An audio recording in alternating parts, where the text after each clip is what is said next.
کہ اللہ تعالیٰ قیامت کے دن ہم سے پوچھے گا. یہ غلط نہیں ہے, ہمارا یقین ہے. کیا ہم تیار ہیں؟ نبی صلی اللہ علیہ وسلم کا کردار ہم نے دیکھا, صحابہ کرام اور سلف میں سے ایک دو کا میں نے ذکر کیا. اس کے برخلاف ان کا احساس ذمہ داری یہ بھی تھا کہ وہ ڈرتے تھے کہ کہیں ہم ایسا کام نہ کریں کہ اللہ کے نظر میں, اللہ کی جناب میں ہم جو ہے گنہگار لوگوں میں شامل ہو جائیں.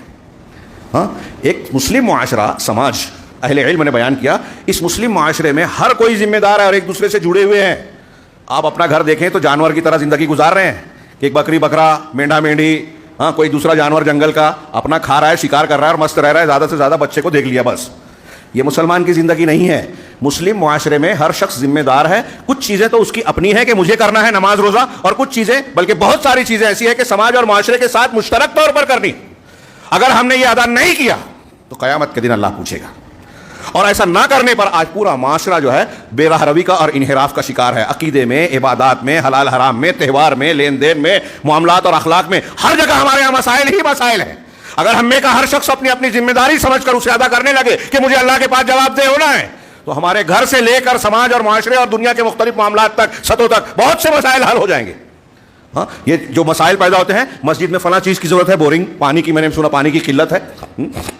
ہم نے یہ غور کیا, یہ تو سوچ لیا کہ بھائی چندہ کر لیں گے. پانی کی قلت کیوں ہوتی ہے؟ ایک مسلمان ڈرتا ہے, غور کرتا ہے, سوچتا ہے. ہاں, میں ایک روایت کی طرف اشارہ کروں. ہاں, حضرت حنزلہ والی جو روایت ہے, صحیح مسلم وغیرہ کی یا بخاری کی ہے, انہوں نے کہا نافقہ حنزلہ, نافقہ حنزلہ, حنزلہ منافق ہو گیا, حنزلہ منافق ہو گیا. صحابی رسول اپنے آپ کو کہہ رہا ہے کہ میں منافق ہو گیا, اور یہ کہتے ہوئے راستے سے گزر رہے ایک شخص نے, بعض روایتوں میں کہ وہ اگر صدیق تھے, پوچھا کہ تم ایسا کیوں کہہ رہے ہو؟ کہا ایسا ہے کہ ہم جب اللہ کے نبی صلی اللہ علیہ وسلم کی مجلس میں ہوتے ہیں, آپ کے ذکر و اذکار اور جنت و جہنم کا بیان ہوتا ہے, اس وقت ہمارے دل کی کیفیت کچھ اور ہوتی ہے, الگ ہوتی ہے. اور ہم جب کاروبار میں, گھر بار میں ہوتے ہیں, بیوی بچوں کے بیچ ہوتے ہیں, تو الگ ہو جاتی ہے. تو یہی تو نفاق ہے کہ یہاں کچھ اور یہاں کچھ. نفاق اس کو کہتے ہیں کہ اندر کچھ اور باہر کچھ. اندر کفر ہے, باہر ایمان ہے, تو یہ نفاق اکبر ہے. اور عمل میں اگر ہوگا تو عملی نفاق, عقیدے کا نہیں صحیح, کہ آدمی کے اندر دو رنگی ہو, اس کی سامنے اس کے جیسی بات کر رہے ہیں, اس کے سامنے اس کے جیسی. آج کل ہمارے یہاں یہی, اس کو چالاکی سمجھا جاتا ہے منافقت کو.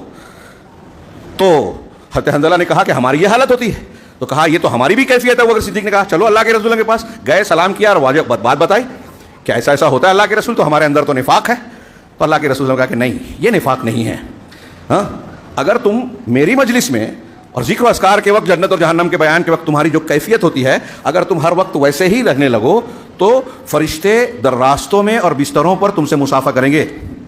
لصافحتکم الملائکہ علی فی طرقکم وعلی فرشکم کما قال. فرشتے تم سے مصافحہ کریں گے, ولیکن ساعۃ وساعۃ یا حنزلہ, لیکن اے حنزلہ الگ الگ وقت کی الگ الگ کیفیت ہوتی ہے. تو یہ جو دلی کیفیت کا بدلنا ہے, یہ نفاق نہیں ہے. لیکن اگر آپ کی نیت میں یہ چیز ہے کہ میں ظاہر کچھ کر رہا ہوں اور باطن میں کچھ ہے, تب نفاق ہوگا. آپ جھوٹ بول رہے ہیں, نفاق عملی نفاق کی ایک علامت ہے. آپ وعدہ خلافی کر رہے ہیں, امانت میں خیانت کر رہے ہیں, گالی گلوچ کر رہے ہیں, تو آپ کا یہ نفاق ہے کہ اسلامی تعلیمات کو چھوڑ کر آپ جھوٹ پر عمل کر رہے ہو. اسلام کہتا ہے سچ بولو, تو آپ کہہ رہے ہو کہ میں مسلمان ہوں لیکن آپ جھوٹ بول رہے ہو. آپ کہہ رہے ہو کہ مسلمان ہوں لیکن آپ گالی گلوچ کر رہے ہو. یہ عملی نفاق ہوگا. تو اللہ کے نبی صلی اللہ علیہ وسلم, میں صحابی کا مثال دے رہا ہوں, حضرت عبداللہ ابن ابی ملیکہ رحمہ اللہ, بہت بڑے تابعی ہیں. وہ امام بخاری نے ان کا قول نقل کیا. میں تو پڑھتا ہوں تو حیرت زدہ رہ جاتا ہوں, اور آپ کو ذکر کر چکا ہوں اس سے پہلے. وہ کہتے ہیں کہ لقیت 30 من اصحاب رسول اللہ صلی اللہ علیہ وسلم, میں نے اصحاب رسول, صحابہ کرام میں سے 30 لوگوں سے ملاقات کی. 30. ان کے بارے میں اگلا جملہ کیا کہہ رہے ہیں, کلہم یخاف علی نفسہ النفاق.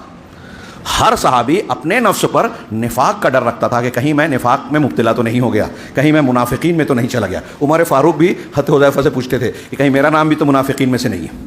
سوچئے تھوڑی دیر کے لیے, یہ احساس ذمہ داری, اللہ کے سامنے جواب دہ ہونے کی وجہ سے یہ خیال پیدا ہو رہا ہے کہ میری نیکیاں کم تو نہیں ہو رہی ہے, میں گنہگار تو نہیں ہو رہا ہوں, میں اللہ رب العالمین کے سامنے جواب دہ تو نہیں بن جاؤں گا کہ جواب نہ دے سکوں.